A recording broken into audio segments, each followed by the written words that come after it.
Hello, I am Stephanie Joy, the attorney at All Things Social Security and Joy Disability Law. Your video is about to start. I just wanted to remind you that if you click the join button below, you can learn more about the memberships offered at a very affordable price that can give you a little more direct attorney answers to your questions. Have a great day and enjoy the video. Good morning and happy Sunday. This is Social Security Roundup for the week of December 9th. That would be Monday. Through, let's see, 10, 11, it's Wednesday, Thursday, Friday. Yeah, the 13th. No, that would be, yeah, Friday the 13th, Saturday the 14th. Okay, so here's what happened this past week. If you missed any, it's been a little crazy week. Okay, so on the 9th, we had a little share about when you have a federal district court appeal, which would be after your appeals council denial, and you also start a new claim for like a new or more recent period while you have that old application being appealed up the line to federal district court. What happens to the federal district court case if you win your new case? Let's say you win it on initial now, things have gotten worse and it's a little more clear. What happens to that old case? So we go into that a little bit. On the 10th, that would be Tuesday. This was a little true or false thing, because obviously we hear this a lot. And it's whether or not one should not work part-time if they are seeking total Social Security disability. We kind of go into a little bit the verbiage that is inappropriately used sometimes when we discuss Social Security disability, and also whether there's any kind of business about should not work if you're claiming total disability. Wednesday the 11th, this was a little ditty about spousal retirement. Someone had asked about it, when their spouse files for retirement and whether they can file for spousal retirement at that time. And of course, sometimes you can, sometimes you can't, and sometimes you don't want to. So we go into that just a little bit. December 12th, so that would be what, Thursday?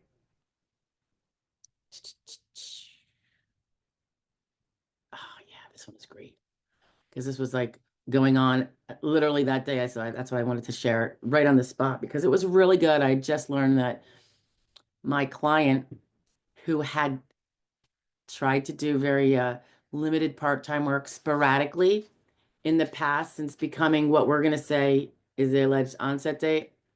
And that little tiny work, trying and failing at many jobs, is what made him or her insured for Social Security disability now. And extended their date last insured and all that so that they can actually now file for Social Security disability, which would not have been possible, I don't think, if I'm recalling correctly, if they hadn't done all those failed little attempts. And it's funny, the failed little attempts, they make people feel kind of badly. They feel like they're a failure, and things are getting bad because they can't, stay at a job more than 2 months or whatever. I'll tell you, uh, I get that, but it doesn't matter in terms of the ramifications from a financial point of view, getting your credits for Social Security disability, which also apply to retirement. So in this case, this is a very young person. And if I can get anyone to be a disabled person to be on Social Security instead of only SSI forever, it is one of my top motives. So that was a really great day, when we finally were getting through I mean, there were multiple jobs in this one year, and this would have been this year, I think, that otherwise her DLI was expired. And now, but boom, as soon as the SSA gets these numbers, when she files this return, it's going to be game on. All right. Um, what was it, the 12th? All right, then Friday, fraud law review, of course. This is about a New Jersey fellow. Um, wow, yeah, he used his deceased father's identity, I suppose, to steal Social Security benefits for 20 years. And I think he had engaged in the act of impersonation in person. Now, if I recall, it was someone else that he maybe hired, to go in and pretend to be the father that is deceased, to go into the SSA. So really crazy stuff there. Um, Oh yeah, so Saturday. This was this was like a private video before, but I just put it out there. And it has to do with the 2015. It's just kind of like a flashback. I think because we were talking about spousal benefits is what I kind of got curious about it again. I wanted to refresh myself about the 2015 um, Social Security cutting out a lot of spousal retirement benefits to save money, of course. But some spouses were probably not very happy. It was a lot of money lost in spousal retirement to many, many people. Okay, so that was the week, guys. And now we're heading into the new week, and I hope you have a good one. Try to stay warm if you're up in the north like myself, because it's kind of nippy up here. And Merry Christmas, everybody. I know it's a little off yet, but we're getting there. I'll talk to you later. Bye.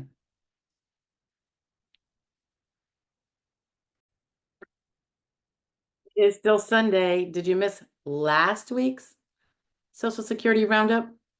Not this week that you just heard, but the one prior to that, and want to catch up? I'm attaching it now. Have a great day. Bye. Good morning. Happy Sunday. Let's have the Social Security roundup for the week of December 2nd. That would be Monday until the 7th, Saturday the 7th. Okay. So here's what all went down last week, in case you missed. And I'm just reading my little titles here because out of sight, out of mind, seriously. Okay. So Monday, December 2nd, this was a spielio about uh, there are times when you are going to need to have proof of some kind, and it's not that difficult, so don't panic if it happens to be you, of proving when you actually stopped working, whether it's the date or the month or thereabouts. And I'm not sure to what extent I went into the details of this particular instance with this client of how he needed to prove that it ended as early in the year as it did. But, and I think I do mention that it had to do with the fact that the income seemed as high as the whole year before. So how can that be if the person left in the first half of the year? So we go into what kind of proofs might be needed, and that might help you. And Tuesday, December 3rd, we went over, oh, yeah, attorney fees. Get the question a lot. How does one know if the attorney's been paid aside from asking them, of course? And if they're like me, they might not always be, poking into the bank account to see what popped in at any given time, because it is all directly deposited by and large by the SSA. So it's not like you receive a check in the mail. It's a direct deposit. So, but when you get your back benefits, you're going to want to know, is this like net of the attorney's fees? Do I have to pay the attorney, cut him a check? What's the dealio? And it's pretty easy to learn, to figure out from the paperwork you get. So we go through that a little bit. Oh yeah, on Wednesday, it was another court ruling in a circuit court. This was Keck, Keck versus Commissioner.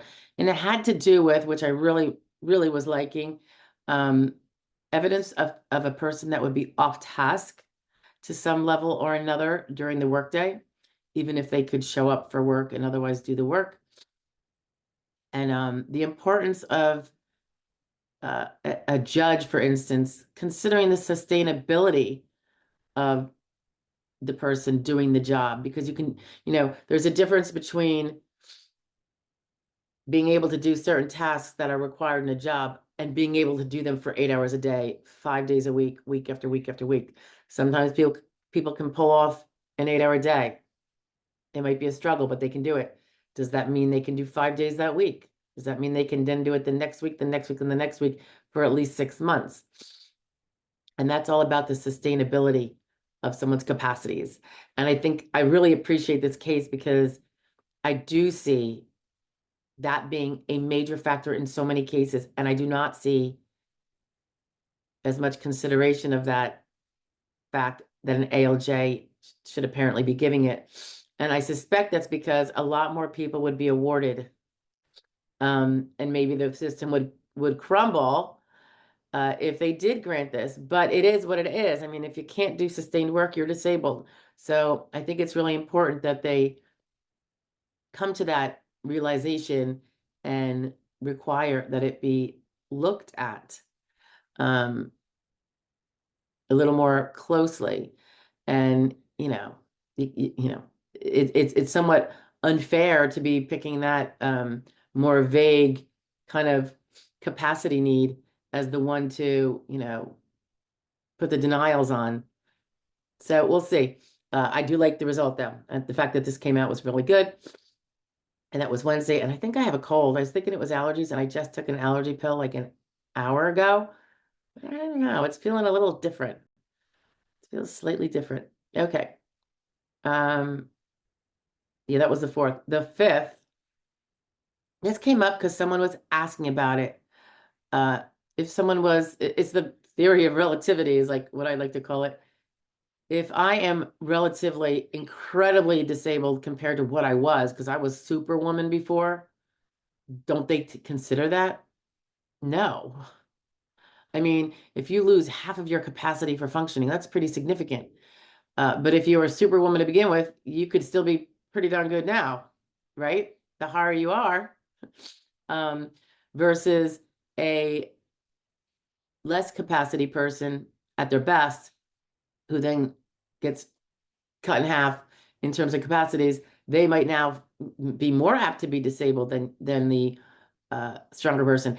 And so the whole idea that, well, look how far I've come down. I used to have this. Doesn't that matter? No, it's can you do the work or not, right?